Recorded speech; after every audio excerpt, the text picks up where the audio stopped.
Want to capture perfectly exposed photos like a pro with Android 16 and One UI 8.0?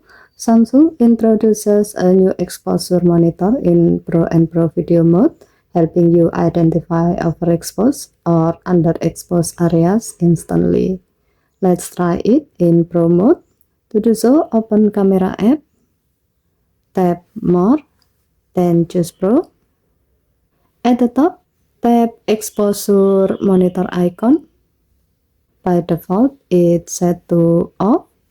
Now, choose one of these modes. You can choose zebra button to show stripe over overexposed areas, or choose false color to display color-coded exposure levels across your frame.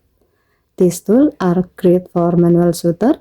You can adjust ISO, shutter speed, and aperture until the exposure looks balanced. And that's how to use the new exposure monitor in Pro mode.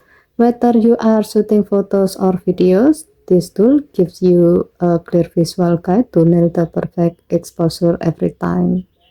Okay, thank you for watching. Please help to like and subscribe. Have a nice day.